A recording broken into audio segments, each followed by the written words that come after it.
Bismillahirrahmanirrahim. Assalamualaikum warahmatullahi wabarakatuh. Innal hamdalillah nahmaduhu wa nasta'inuhu wa nastahdi bihi wa nastaghfiruh. Wa na'udzu billahi min shururi anfusina wa min sayyiati a'malina. Man yahdihillahu fala mudilla lahu wa man yudlil fala hadiya lahu. Asyhadu an la ilaha illallah wahdahu la syarika lahu wa asyhadu anna Muhammadan 'abduhu wa rasuluh. Allahumma salli wa sallim ala Sayyidina Muhammad wa ala alihi wa ashabihi wa tabi'in wa man tabi'ahum bi ihsanin ila yaumiddin. A'udzu billahi minasyaitonir rajim. Ya ayyuhalladzina amanu taqullaha haqqa tuqatih wa la tamutunna illa wa antum muslimun. Amma ba'd. Yang bersama Tuan Haji Ahmad Nazri Muhammad Yusof selaku penerbit rancangan tafsir Al-Quran dan seterusnya sidang pendengar yang dirahmati Allah. Bersama saya Profesor Dr. Muhammad Najib bin Abdul Kadir, Pusat Kajian Al-Quran dan As-Sunnah, Fakulti Pengajian Islam, Universiti Kebangsaan Malaysia. Alhamdulillah, pertamanya malah kita bersama-sama merafakkan setinggi kesyukuran kehadrat Allah Subhanahu Wa Taala di atas segala nikmat, kurniaan dan rezekinya yang tidak ternilai. Selawat dan salam ke atas junjungan besar Nabi Muhammad sallallahu alaihi wasallam, ahli keluarga baginda dan para sahabatnya yang tercinta. Tuan-tuan, puan-puan, para pendengar yang dimuliakan, pada hari ini kita akan menyambung kembali rancangan tafsir Al-Quran bagi siri ke-17. InsyaAllah pada kali ini kita akan membincangkan mengenai pentafsiran ayat ke-27 surah Hud. A'udzu billahi minasyaitonir rajim. Bismillahirrahmanirrahim. فقال الملأ الذين كفروا من قومه ما نراك إلا بشرا مثلنا وما نراك اتبعك إلا الذين هم أراذلنا بادي الرأي وما نرى لكم علينا من فضل بل نظنكم كاذبين. Maka berkatalah ketua-ketua yang kafir dari kaumnya, kami tidak memandangmu, wahai Nuh, melainkan sebagai seorang manusia seperti kami. Dan kami tidak nampak golongan yang mengikutimu, melainkan orang kami yang miskin, hina, lagi berfikiran singkat. Dan kami juga tidak memandang kamu semua mempunyai sebarang kelebihan yang mengatasi kami. Bahkan kami menganggap kamu orang pendusta. Sidang pendengar yang dirahmati Allah, Profesor Dr. Muhammad Quraish Shihab melalui kitabnya Tafsir Al-Misbah menyatakan bahawa ayat ini berkisarkan tentang penolakan kaum Nabi Nuh AS terhadap dakwah baginda. Beliau juga menerangkan bahawa ayat ini terdapat 4 penolakan kaumnya terhadap dakwahnya, dengan membayangkan bahawa mereka berkata kepadanya, kami tidak menilai dan memandangmu melainkan seorang manusia biasa seperti kami. Engkau bukan malaikat dan tiada apa-apa keistimewaan yang dapat menjadikan engkau sebagai utusan Tuhan kepada kami. Itulah ayat penolakan pertama mereka. Bagi penolakan kedua, mereka mengatakan bahawa mereka melihat orang yang mengikuti dakwah Nabi Nuh AS itu hanyalah orang yang hina, lemah dan bodoh.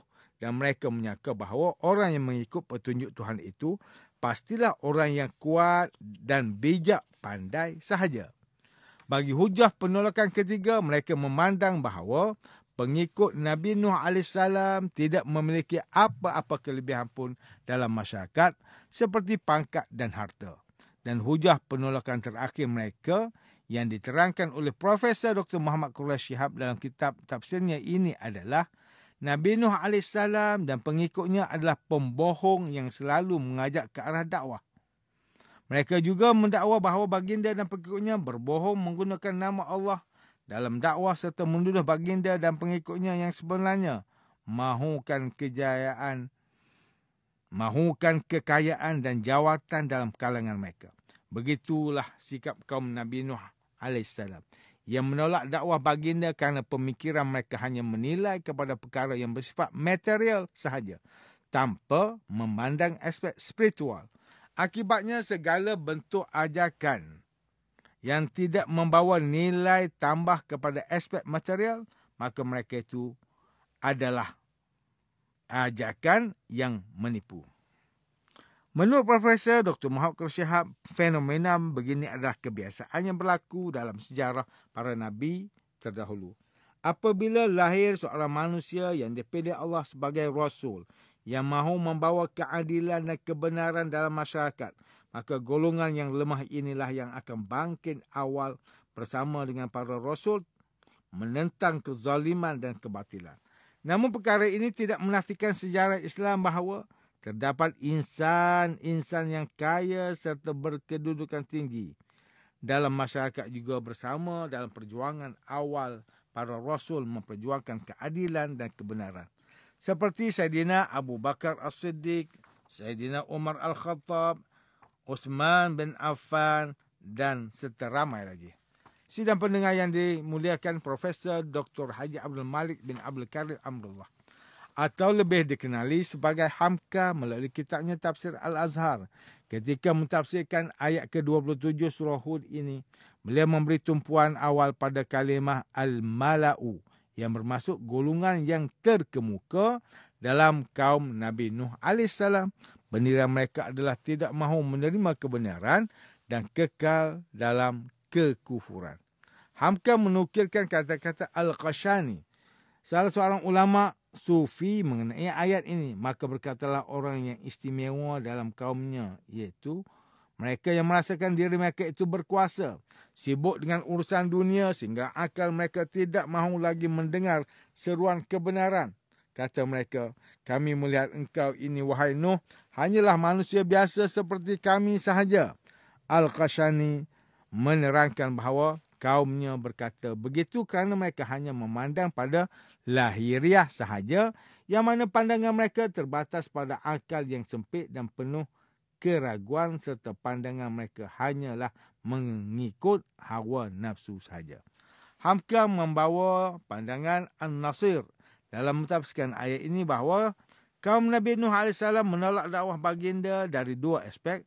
Aspek pertama adalah keadaan pengikut Nabi Nuh AS itu sendiri yang tidak mempunyai kedudukan dan jawatan dalam masyarakat, yang akhirnya kaum baginda itu merasakan pengikut baginda tidak ada satu pun perkara yang boleh dicontohi dan diteladani.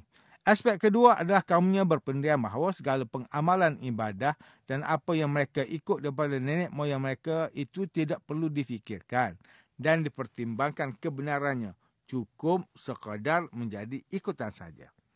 Sidang pendengar yang dirahmati Allah, Profesor Dr. Tengku Muhammad Hasbi As-Siddiqi menerusi kitabnya Tafsir An-Nur mentafsirkan ayat ke-27 surah Hud ini dengan menerangkan bahawa kaum Nabi Nuh AS itu tidak memandang baginda mempunyai apa-apa kelebihan ke atas mereka, melainkan hanyalah insan biasa seperti mereka.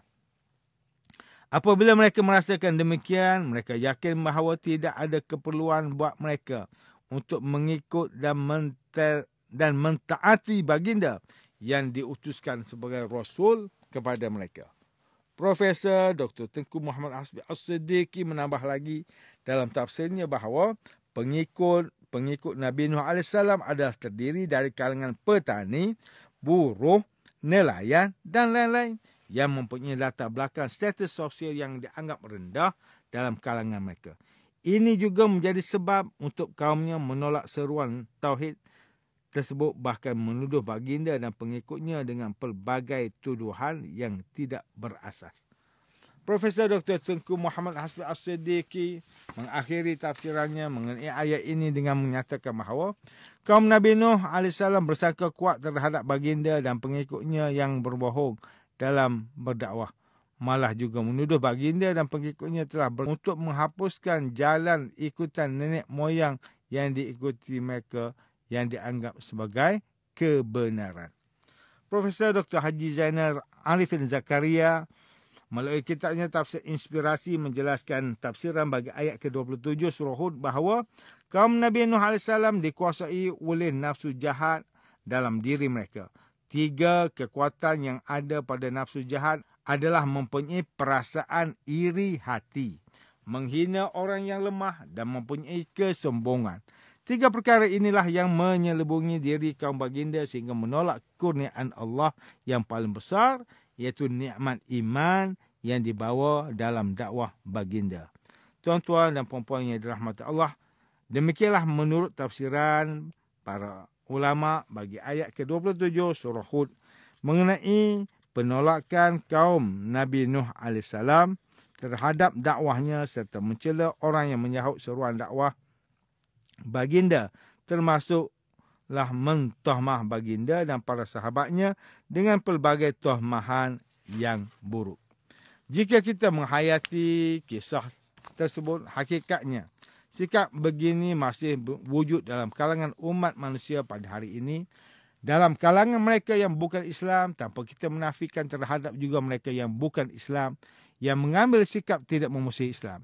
Apabila golongan ini diajak kepada Islam atau paling kurang kepada perkara kebaikan sekalipun, pasti mereka akan kuat menentang. Bahkan jika ajakan itu menyentuh peribadi mereka, hatta segala kepentingan mereka, maka pasti mereka menolak sekeras-kerasnya, dan lebih teruk lagi ketika mana mereka menghina perihal hal ehwal agama Islam, sama ada secara langsung atau tidak langsung. Mereka menghina ibadah orang Islam, melarang wanita daripada menutup aurat, mempromosikan arak di kalangan umum yang tepat itu majoriti adalah orang Islam, menggubal undang-undang yang mendiskriminasikan orang Islam, sehingga ada dalam kalangan mereka yang berani mencabar Al-Quran secara terang-terangan atau justifikasi hak kebebasan bersuara. Begitulah cara mereka menghina orang Islam. Lagi dari dunia barat, mereka melihat orang Islam ini seumpama permainan yang boleh dibuat main-main dan diperkotak-katikkan. Firman Allah SWT dalam surah Al-Baqarah ayat ke-212, Zuyyina lilladhina kafarul hayatud dunya wa yaskharuna minal ladhina amanu. Kehidupan dunia dan kemewahannya diperhiaskan dan dijadikan amat indah pada pandangan orang kafir, sehingga mereka berlagak sombong dan memandang rendah kepada orang yang beriman. Namun apa yang lebih teruk lagi adalah terdapat juga dalam kalangan orang Islam sendiri yang menentang dakwah. Faktor penentangan mereka sama sahaja dengan orang bukan Islam yang menentang Islam. Bahkan kadang-kala modus operandi mereka juga sama. Orang Islam yang menentang seruan dakwah ini hakikatnya sama saja dengan perangai orang munafik pada zaman Nabi Muhammad SAW dahulu. Di mulut dan zahir mereka beriman, namun apa yang tersimpan dalam hatinya adalah kebencian pada agama Allah. Ini adalah lumrah dan asam garam dalam dakwah serta mengajak orang lain kembali kepada Allah. Sidang pendengar yang dimuliakan, antara pengajaran yang boleh kita ambil daripada tafsir ke-27 surah Hud ini ialah, pertama, setiap Muslim hendaklah menyedari akan kewajipan berdakwah, iaitu berusaha mengajak orang lain untuk berbuat makruf dan mencegah kemungkaran. Kedua, umat Islam hendaklah menjauhi dari sifat angkuh dan merasakan diri lebih baik dari orang lain, terutama apabila diajak untuk melaksanakan kebaikan. Ketiga, sebagai Muslim, kita perlu menyedari bahawa kemuliaan seseorang itu terletak pada perkara yang bersifat zahir atau material serta jawatan, namun ia terletak pada takwa seseorang. Apabila kita mengikut kebenaran, maka kita akan menjadi orang yang bertakwa. Sidang pendengar yang dirahmati Allah, sekian sahaja rancangan tafsir Al-Quran pada hari ini. Semoga kita semua mendapat manfaat daripada perbincangan ilmu ini, insya-Allah. Mudah-mudahan kita akan bertemu lagi pada siri rancangan tafsir Al-Quran yang akan datang. Wabillahi taufiq wal hidayah. Wassalamualaikum warahmatullahi wabarakatuh.